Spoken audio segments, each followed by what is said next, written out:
2024 को हम विदा दे रहे हैं, 2025 का स्वागत कर रहे हैं। आपके जहन में बहुत से सवाल होंगे कि भाई 2024 में बहुत कुछ छिन गया, बहुत कुछ मिलने से रह गया, तो 2025 आपके लिहाज से कैसा होगा। ऐसे ही बहुत से सवाल जो 2025 के इर्द गिर्द हमारे मन में बने हुए हैं, ऐसे सभी सवालों का जवाब आसान भाषा में आज मेरे साथ दो खास मेहमान हैं जो आप तक पहुंचाएंगे। मेरे साथ हैं आचार्य प्रियंका और डॉक्टर नीति शर्मा। बहुत स्वागत आप दोनों का। देश की जानी मानी एस्ट्रोलॉजर हैं, वास्तु एक्सपर्ट भी हैं, तो इनसे एक एक करके मैं जानूंगी, क्योंकि 2024 की शुरुआत में जब हम सवाल कर रहे थे कि कैसा साल रहेगा, तो एस्ट्रोलॉजर्स बता रहे थे कि भाई शनि का साल है, बहुत ज़्यादा संभल कर रहना है, डिसिप्लिन में रहना है, तो ये साल आपका साथ देगा। और हमने देखा भी इस साल क्या क्या हुआ। तो 2025 कैसा रहने वाला है और किसका साल है डॉक्टर नीति? 2025 मंगल का साल है और 9 अंक बनता है। जब हम समराइज ऐड ऑन करते हैं 2 + 0 + 2 + 5 तो 9 अंक आता है। और जो अंक ज्योतिष में आखिरी नंबर माना जाता है, मंगल को ज्योतिष में सेना का कारक माना जाता है, सेनापति की संज्ञा दी जाती है। बहुत एग्रेसिव प्लैनेट है, बहुत फास्ट डिसीजन लेता है, हेल्थ के पॉइंट ऑफ व्यू से बहुत रोबस्ट प्लैनेट है। सो ये कहीं ना कहीं ये साल आपको प्रेरित कर रहा है कि आपको बहुत पुरुषार्थ करना है, बहुत परिश्रम करना है, तभी रिजल्ट मिलेगा। शनि जिस प्रकार से धीरे धीरे शैने चलता है, वही मंगल जो है वो सबसे ज्यादा भागता है। और काल पुरुष की कुंडली में ये प्रथम घर का स्वामी होता है, यानी कि आपकी जो डिजायर्स हैं उसको पूरा करने का साल है ये। वो डिजायर्स तभी पूरी होंगी जब आप अपनी मेहनत का इनपुट डालोगे। तो ओवरऑल ये साल बहुत ज्यादा आपको प्रेरणा देगा, अपनी हेल्थ के प्रति आपको कॉन्शियस करेगा। सेना में अगर मैं भारत की बात करूं या वर्ल्ड फ्रंट पे बात करूं, तो जो वॉर्स की कंडीशन है वहाँ पे एजिटेशंस और बढ़ेंगी। मिला जुला सा साल रहेगा, यहाँ मेहनत है तो सफल होगी और डिसिप्लिन में रहने की बहुत ज़्यादा ज़रूरत है। आचार्य प्रियंका, चूँकि मैं जिम जाती हूँ तो वहाँ लोग बात कर रहे थे एक दिन, उन्होंने एक रील देखी थी, वो कह रहे थे कि भाई मंगल का साल है, जो जिम जाते हैं, जो एक्सरसाइज करते हैं, और अभी डॉक्टर नीति ने भी जिक्र किया जो स्पोर्ट्स पर्सन है उनके लिए साल अच्छा रहेगा। तो क्या जो एक्सरसाइज करते हैं, व्यायाम करते हैं, उनके लिए अच्छा होगा, और किसको डरने की ज़रूरत है, कौन खुश हो जाए? देखिए, डरने की जरूरत तो ऑफकोर्स किसी को नहीं होती। हर ईयर जब भी आता है ना, एक एनर्जी को लेकर आता है।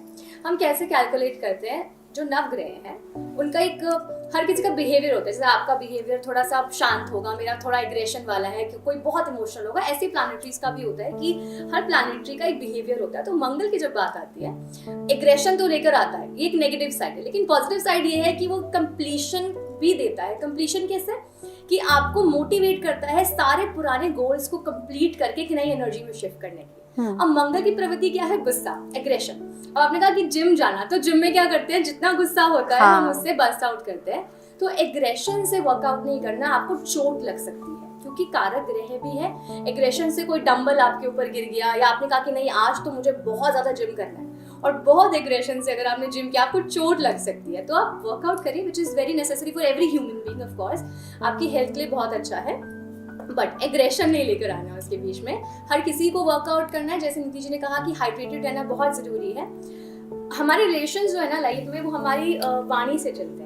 तो एग्रेशन जब आ जाता है तो समझ नहीं आता कि गुस्से में हम क्या कह रहे हैं। तो मंगल आपको ये भी सिखाता है कि गुस्सा तो है, लेकिन बहुत सोच समझ के आपको बात करनी है। और मैं हमेशा शनि को साथ में लेके चलती हूँ, तो कर्मास भी अच्छा रखना बहुत ज़्यादा ज़रूरी है। तो ओवरऑल मुझे लगता है कि बहुत मिला जुला साल रहेगा।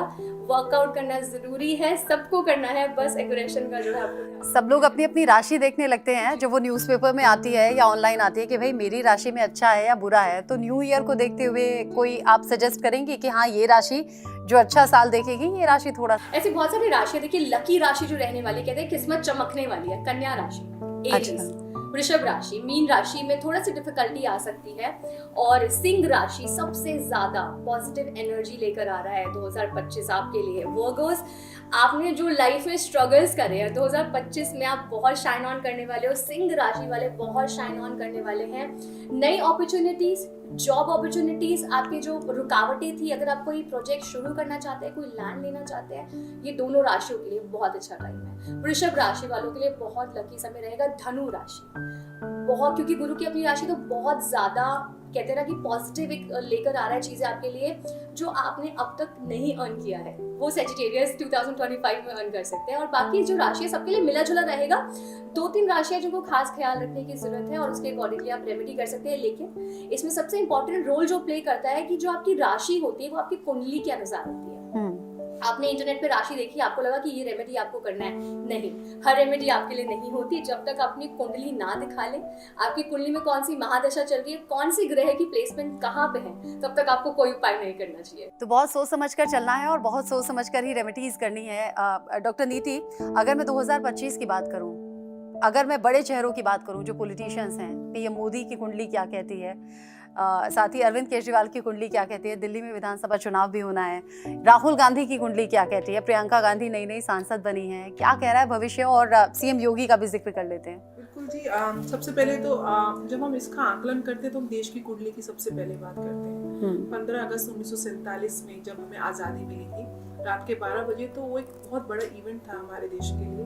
उसी से हम वहाँ की कुंडली ड्रॉ करते हैं, जबकि देश की कुंडली एज सच बनाना is next to impossible, but हम एक इवेंट से देते हैं। हाँ। उसके आधार पे मंगल की महादशा, मंगल की अंतरदशा, मंगल की प्रत्यंतरदशा साल के प्रारंभ से लेके सितंबर के महीने तक रहेगी। और मंगल देश की कुंडली में द्वितीय भाव में बैठा हुआ है, जो सप्तम भाव का स्वामी है और 12वें भाव का स्वामी है। वृषभ लगन की कुंडली बनती है। तो यहाँ पे ऑपोजिशन जो है, अगर आज की सिनेरियो में बात करें प्रेजेंट पॉलिटिकल कंडीशन में, तो ऑपोजिशन में leader of opposition Rahul Gandhi ji हैं। हाँ। तो यहाँ पे लगता है कि ऑपोजिशन की पोजीशन स्ट्रांग। अच्छा, सरकार को कोई दिक्कत तो नहीं होगी, चंद्रबाबू नायडू या नीतीश कुमार कुछ करने तो नहीं वाले हैं? ये ईयर स्मूथ नहीं। अच्छा, बहुत ज्यादा चैलेंजेस देखने को मिलेंगे, though they will sail through, but बहुत चैलेंजेस मिलेंगे प्रेजेंट गवर्नमेंट को, एनडीए के गठबंधन को, और यहाँ से ऑपोजिशन में भी एजिटेशंस तो होंगी, बट वो इक्वली काउंटर करते हुए देखे जाएंगे। तो ओवरऑल अगर मैं देखूं तो बहुत टसल वाला ईयर है,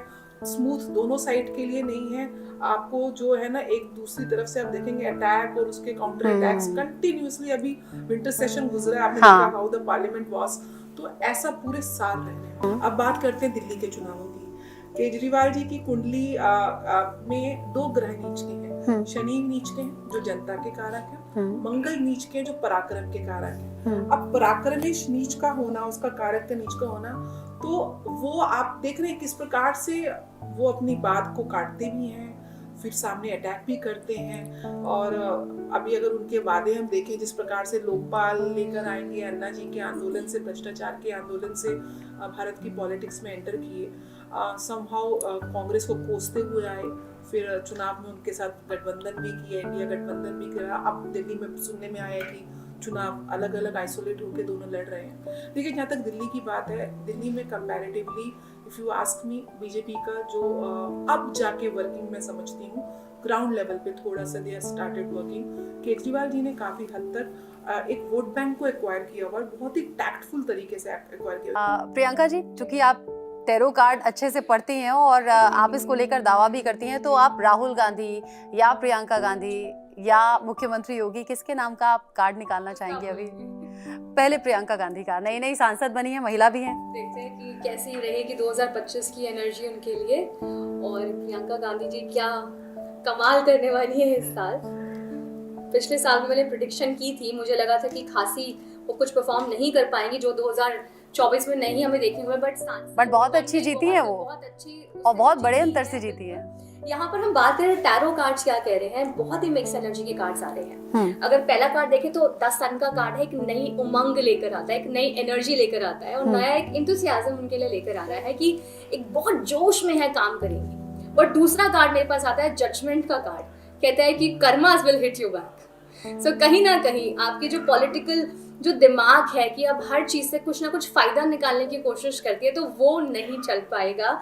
और यहाँ पर फाइनेंशियल गेनिंग, दिस मीन्स कि नाम, फेम और पैसा भी बहुत ज़्यादा गेन करती वो यहाँ पर नजर आ रही है। लेकिन साथ में एक पॉजिटिव साइन और भी है, वो अपना जितना भी इनकम कह लीजिए या जो भी उनका सोर्स कह लीजिए, वो जनता के लिए भी कुछ करेंगी। क्योंकि यहाँ पर एक लेडी जिसका ये कार्ड है, यहाँ पर कुछ अमाउंट उनके हाथ में इस साइड पे है, लेफ्ट हैंड साइड पे। ऐसे जो लोग होते हैं वो लोगों के लिए कुछ मदद करने के लिए कारागार साबित होते हैं। तो हो सकता है 2025 में आपको कुछ मदद उनकी तरफ से मिल जाए। हेल्थ का खास ख्याल रखने की जरूरत है, ओवर एंजाइटी की वजह से उनकी हेल्थ जो है बिगड़ सकती है। तो ओवरऑल जो कार्ड्स हैं कर्मास के कार्ड्स हैं, और आपको बैलेंस करके चलना है। प्रियंका गांधी जी के लिए तो यही है। अच्छा, अब जब दोबारा कार्ड निकालने होंगे आपको दोबारा सेट करना होगा या अभी निकाल सकते हैं? ओके, तो राहुल गांधी का कार्ड निकालिए। देखते हैं राहुल गांधी जी के लिए कार्ड क्या कहते हैं। तो राहुल गांधी के लिए एनर्जी जो आती है यहाँ पर, उनके लिए एनर्जी आ रही है 2 ऑफ पेंटिकल्स। दिस मीन्स कि जगलिंग हमेशा करते आए हैं वो, और ये साल भी कह रहे हैं कि जगलिंग करनी पड़ेगी, प्रायोरिटीज को सेट करना पड़ेगा। ऑफ कोर्स आपको देखना पड़ेगा लाइफ में आप करना क्या चाहते हो, जो आज तक इतनी भी एज में उनको क्लियर नहीं है। और टैरो भी ये दर्शा रहा है, ये भी अपनी सिस्टर के साथ मिलके हो सकता है कि कुछ जन कल्याण का काम कर सकते हैं 2025 में। तो एनर्जी इस बार 2025 में दोनों के लिए काफी पॉजिटिव है। अच्छा, और चलिए अब नरेंद्र मोदी के नाम का कार्ड निकाल दीजिए। तो यहाँ पर हम मोदी जी के लिए कार्ड्स देखते हैं कि क्या कार्ड्स आने वाले हैं। Beautiful cards. तो यहाँ पर मोदी जी के लिए कार्ड आ रहे हैं कि अब थोड़ा सा सतर्क होने का टाइम है कि अपनों पे भी ट्रस्ट वो नहीं कर सकते। जैसे कि हमने गणना की है ज्योतिष से, न्यूमरोलॉजी से, टैरो से, कि पॉलिटिकली एक चैलेंजिंग जो है 2025 मोदी जी के लिए होने वाला है। सेम टैरो कार्ड्स कह रहे हैं कि उनके लिए काफी चैलेंजिंग होगा इस बार। वो ब्लाइंडली ट्रस्ट नहीं कर सकते। अगर उन्होंने किसी टीम को कुछ काम दिया तो ऐसा हो सकता है कि उनके कहे अनुसार वो चीजें ना हो, तो चैलेंजिंग रहेगा ओवरऑल। बट हमारे लिए बहुत, हमारे देश के लिए बहुत बड़े बड़े योजनाएं जो हैं वो ला सकते हैं, बन सकते हैं। टेक्नोलॉजी से हम काफी कुछ उनकी तरफ से गेन करेंगे और काफी ज्यादा इकोनॉमी हमारी बूस्ट होगी। ऐसे प्लान्स कुछ मोदी जी 2025 में लेकर आने वाले हैं। अच्छा, अभी नीति जी कह रही थी कि दिल्ली विधानसभा चुनाव में अरविंद केजरीवाल के जीतने के चांसेस ज्यादा दिख रहे हैं कंपैरेटिवली बाकी पार्टियों के, तो अरविंद केजरीवाल के नाम का भी कार्ड हो जाए। कंट्रोवर्शियल होगा क्वेश्चन। देखते हैं कि क्या कहते हैं कार्ड्स उनके लिए। उनकी हम प्रेजेंट एनर्जी के बारे में बात कर रहे हैं, प्रेजेंट एनर्जीज क्या है लोगों की। सो देखते हैं कि प्रेजेंट एनर्जीज केजरीवाल जी के लिए क्या कहती है। यस, देयर आर 100% चांसेस तो नहीं बोलूंगी, पर यस डेफिनेटली चांसेस हैं कि उनको वोट मिले, और अधिक से अधिक परिवारों से उनको वोट मिलने के कारण, सपोर्ट मिलने के कारण उनके जीतने के चांसेस डेफिनेटली। अब रह गए बड़े चेहरे में सीएम योगी। बहुत लोकप्रिय भी हैं, अलग अलग राज्यों में बड़ा चुनाव प्रचार करते दिखते हैं, बड़ा चेहरा है, तो मुख्यमंत्री योगी के नाम का कार्ड हो जाए। योगी जी के लिए कार्ड्स क्या कहते हैं। तो यहाँ पर कार्ड्स योगी जी के लिए जो एनर्जी आ रही है, अगेन यहाँ पर साल की शुरुआत के 6 महीने उनके लिए थोड़े चैलेंजिंग रहने वाले हैं। उनकी जो तबीयत है थोड़ी सी खराब हो सकती है, स्टमक इश्यूज उनको हो सकता है, ऐसा कार्ड दर्शा रहे हैं यहाँ पे। जैसी योजना वो बनाएंगे वैसा एग्जीक्यूशन उसका नहीं होगा। प्लानिंग्स उनके शिफ्ट होते रहेंगे। अगर आज उन्होंने कुछ डिक्लेयर किया है तो हो सकता है इंटरनली कल वो प्लान चेंज हो जाए 2025 में। और साथ में कार्ड्स आ रहे हैं कि साल के जो 6 महीने होंगे शुरुआती, वो थोड़े से डिफिकल्ट होंगे। बहुत ओवरबर्डन की वजह से वो चीजें थोड़ी सी मिसमैनेज कर जाएंगे। ओवरऑल एनर्जी देखिए तो king of pentacles, once a king is always a king. तो डेफिनेटली यहाँ पर भी हमारे देश और दुनिया के लिए सुधार के जो कार्ड्स हैं, उनके योगी जी के लिए भी यही कार्ड्स आ रहे हैं। ऐसे तो काम करने के लिए बड़ा उनका नाम होता ही है, प्रधानमंत्री मोदी का भी और सीएम योगी का भी नाम इसलिए लिया जाता है। और कार्ड्स भी किंग का मतलब होता है कि एक सपोर्टिव वे में आना। सो डेफिनेटली कुंडली भी इसमें पॉजिटिव। अच्छा प्रियंका जी, मुझे ये बताइए कि किसी शख्स के नाम का ही कार्ड निकलता है या ओवरऑल हम देश के नाम का भी कार्ड निकाल सकते हैं? वैसे किसी का भी कार्ड निकाल सकते हैं, शेयर मार्केट के नाम का निकाल सकते हैं, देश के नाम का निकाल सकते हैं। अच्छा, ऐसा हो सकता है। पर्टिकुलर पर्सन की जब आपको रीडिंग करनी होती है तो उसकी एनर्जी के साथ आपको उसको कनेक्ट करना पड़ता है, उनकी लाइफ रीडिंग करनी है। तो अगर देश के नाम का कार्ड निकालेंगे तो अच्छा, 2023 में भी देखा, 24 में भी देखा, साल स्टार्ट होता है, कुछ दिन बीतते हैं, कुछ ऐसा आपदा आ जाती है, प्रलय आ जाती है, लोग बड़ा डर जाते हैं कि भाई शुरुआत ऐसी होगी तो न जाने पूरा साल कैसा होगा। तो ऐसा कुछ आप बता सकती हैं, प्रेडिक्ट कर सकती हैं? इसके अलावा वैसे भी 2025 हमारे देश के लिए थोड़ा सा चैलेंजिंग रहेगा। जो नेचुरल आपदा होती है वो आने के चांसेस हैं। हाँ। मंगल का साल भी है, क्योंकि मंगल एक कारक ग्रह है, अग्नि ग्रह है जिसको कहते हैं। तो नेगेटिव चीजें होने की बिल्कुल डेफिनेटली योग है कि ऐसा हो सकता है कि आपदा आए और आएंगी, और अर्थक्वेक स्पेशली जो है 2025 में आने के चांसेस। लेकिन कोई बीमारी बोले, कोई वायरस बोले, ऐसा कुछ योग दिखते हैं, क्योंकि जुपिटर कोरोना जैसा आप बता रहे हैं। नहीं, ऐसा कोई योग नहीं। ओवरऑल देश की हेल्थ कैसी रहेगी? ओवरऑल देश की हेल्थ डेफिनेटली अच्छी रहेगी, लेकिन मेंटल हेल्थ की बात कोई भी नहीं करता। मेंटल हेल्थ की बात करना बहुत ज्यादा जरूरी है। मैं अभी कह रही थी शुरुआती में कि नंबर 9 क्या है? मंगल है। मंगल आपको ये बोलता है जो पुराने टूटे रिश्ते हैं, अगर वो नहीं चल रहे उनको छोड़ दीजिए। ये टाइम जो है पीस का है, सुकून का है, शांति का है। नेगेटिव चीजें, एक वर्ड होता है डीक्लटर, हार्ट को डीक्लटर करना है, नेगेटिव चीजों को जो है छोड़ना है। अगर अच्छी एनर्जी में जाना चाहते हैं, पॉजिटिव एनर्जी में जाना चाहते हैं, जो घिसे पिटे रिश्ते हैं जो आपको अच्छा नहीं दे रहे, ब्रेकअप हो चुका है, आप अभी भी रो रहे हैं, 3 साल हो गए, 4 साल हो गए, वो आपको छोड़ना है, क्योंकि जिंदगी में कुछ आगे बहुत नया रखा है। तो नई एनर्जी में शिफ्ट करने के लिए मंगल आपको कहता है कि पुरानी गंदगी को आपको छोड़ना पड़ेगा, तभी हाँ। आपको फूल जो है मिलेंगे। तो ये चीजों का ध्यान रखना है। और मंगल को हमारे ब्लड का कारक भी कहते हैं। और आजकल देखा जाए तो महिलाओं में पीसीओडी, पीसीओएस जैसी बीमारियां बहुत ज्यादा अधिक बढ़ गई हैं, जिसे हम कहते हैं हार्मोनल इम्बैलेंसेस हो जाते हैं बहुत ज्यादा।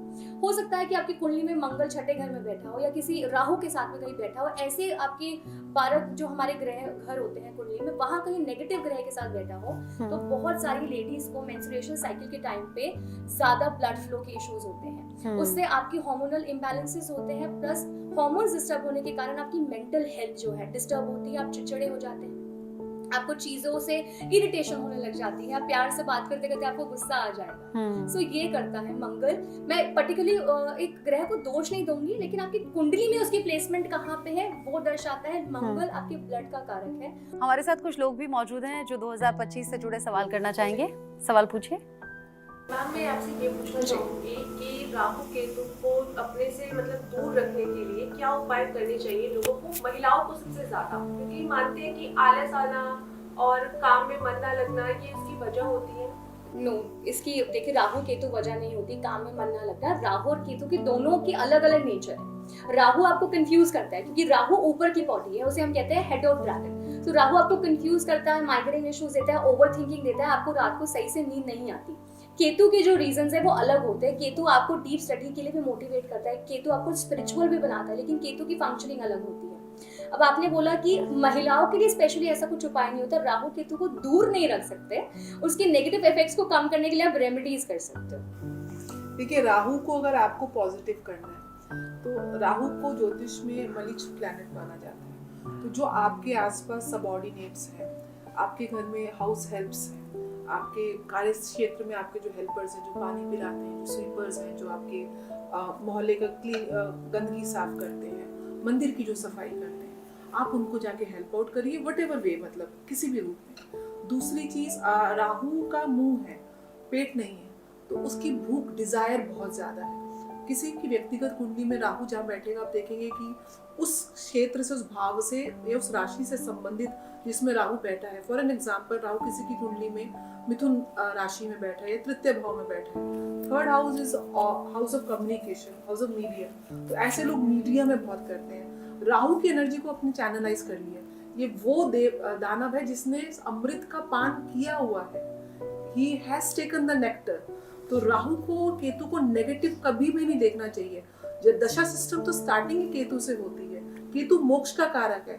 आपकी जब पूरी डिजायर्स, राहु डिजायर्स है, आपकी जब संपूर्ण डिजायर्स खत्म हो जाएंगी, तभी आप मोक्ष की तरफ, केतु की तरफ जाओगे। प्रियंका जी, मैंने आपके हाथ पर देखा एक टैटू है। इतने अभी कुछ दिन पहले ही मैंने एक रील देखी थी, और रील में ये बताया था कि अगर आप किसी से प्यार करते हैं, किसी से आपकी क्लोजनेस है, तो वो नाम का टैटू अगर आप लगाते हैं तो वो राहु का शायद इफेक्ट हो जाता है और वो रिश्ते अच्छे नहीं होते। क्या ये सच है? मैंने ऐसा सुना नहीं। मेरे बेटे का नाम है और उसकी डेट ऑफ बर्थ भी लिखी हुई है यहाँ पर, 19 फरवरी 2016। मेरा बेटा है अर्नव, और यहाँ पे अर्नव लिखा है। ऐसा कुछ नहीं होता, बट मीनिंगफुल टैटूज कराना ज्यादा अच्छा होता है। मेरा प्यार है उसके लिए, तो मैंने करवा रखा है। वहाँ कुछ सेलिब्रिटीज का भी जिक्र था कि देखिए शादी से पहले, और स्पेशली ये लिखा था कि अगर आप किसी से प्यार करते हैं, शादी से पहले अगर आप वो टैटू लगवा लें तो फिर वो रिश्ता टूटना तय है। और उसमें बड़ी सेलिब्रिटीज का जिक्र था, आप समझ जाइए, जो टैटू बाद में चेंज कराने, बाद में टैटू चेंज कराने पड़े या फिर उन्हें। I don't think this is all up to your thinking. How do you manage your relationships? इतना भी ग्रह नक्षत्र को अपने ऊपर आपको हावी नहीं करना है कि आप जीना छोड़ दें। आपको जो अच्छा लगता है आप करें, रिश्ता निभाना तो हमारे हाथ में। समांथा ने भी तो 3 टैटू बनवाए थे, और वो भी नागा चैतन्य के लिए, लेकिन रिश्ता। Name tattoo on my hand, और मैंने जब वो हुआ था, I think he was 3 months में, तभी टैटू करवाया। तो हो सकता है माँ बेटे के लिए ना हो, क्योंकि रियल लाइफ में, मतलब बड़े सेलिब्रिटीज में तो हम ये देख रहे हैं, नागा चैतन्य के नाम के 3 टैटूज थे। वो अलग अलग मीनिंग, कोई यहाँ था, कोई यहाँ था, यहाँ था सामंथा को, बट रिश्ता टूट गया। आजकल रिश्ते मैटर नहीं करते, आपने देखा होगा। हाँ। आज शादी हुई, डिवोर्स हो गए। इस वर्ष हाँ। आप देखेंगे रिश्ते बहुत टूटेंगे। ये बात मैं मेंशन करना चाहती हूँ। इस साल ब्रेकअप्स बहुत होंगे।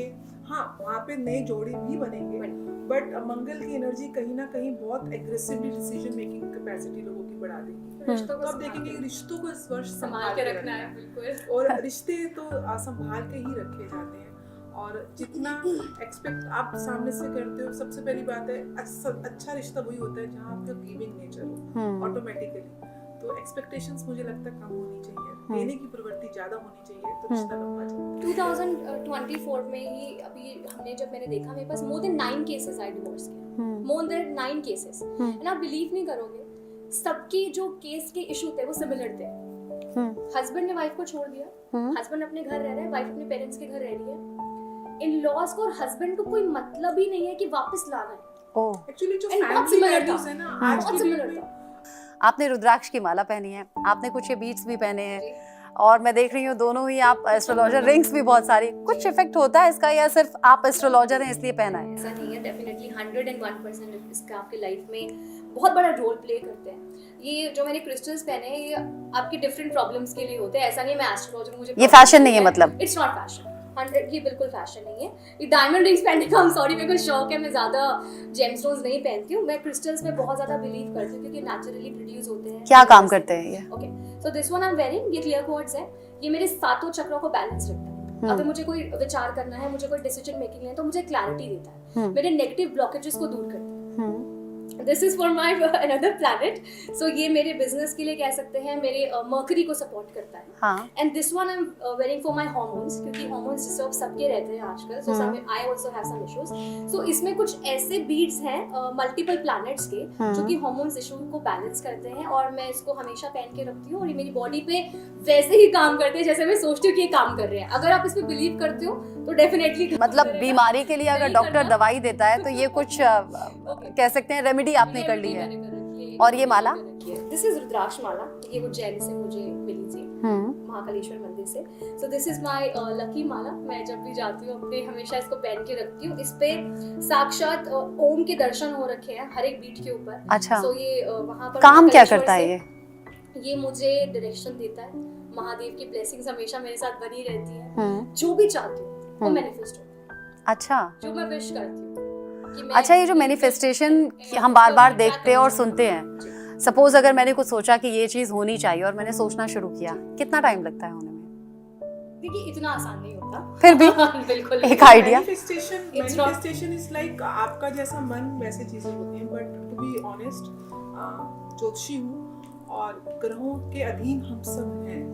अभी सूरज चमक रहा है तो उसकी तपिश हमको मिल रही है, रात में अगर चंद्रमा है तो उसकी शीतलता मिलेगी। ये 2 ग्रह हैं जो हम साक्षात देख पा रहे हैं। हाँ। लेकिन वो जो बाकी प्लैनेट्स है, जैसे राहु केतु को छाया ग्रह है, वो ऐसे नहीं दिखते, ग्रहण काल में ही उसका अनुभव होता है। या बुध है या मंगल है, क्या उनका प्रभाव नहीं है? मेरे और आपके बीच में हवा का संचार हो रहा है, हम उसको देख नहीं सकते, लेकिन मेरी वाणी उसी हवा के माध्यम से आप तक पहुंच रही है। वो लाइट का जो ट्रांसमिशन है उसी हवा के माध्यम से हो रहा है, तो we can see each other. So जो अप्रत्यक्ष है वो प्रत्यक्ष से भी ज्यादा पावरफुल है। तो ग्रहों की दशाएं और अंतर्दशाएं अगर फेवरेबल हो तो आपकी मैनिफेस्टेशन की आपको वहां से प्रेरणा भी मिलेगी, आप करोगे भी। नहीं होगी ना, आपको वो रूट ही नहीं मिलता, वो गाइडेंस ही नहीं मिलता। अच्छा, एक दूसरा मैं पूछना चाहूंगी। हाँ, क्लैरिटी बहुत मिसिंग है। दूसरा मैं ये भी पूछूंगी, अब ये भी 2 तरीके से हो सकता है, किसी की गलत ख्याल है, कोई किसी को चाहता है, सामने वाला नहीं चाहता। अब जो गलत ख्याल लिए बैठा है वो मैनिफेस्ट करे कि ये मेरा हो जाए, तो ये गलत ख्याल भी मैनिफेस्टेशन में पूरे होते हैं क्या? गलत थॉट्स भी आई टेल यू 2 तरीके के होते हैं। हाँ। जब आप ज्योतिष विद्या की बात करते हैं तो कुछ कार्य ऐसे होते हैं कि अट्रैक्शन के लिए आप करवाते हो, किसी को अट्रैक्ट करने, वो जादू टोना। अच्छा, ये होता है, ये होता है। ये होता है 100% होता है। यहाँ मंत्र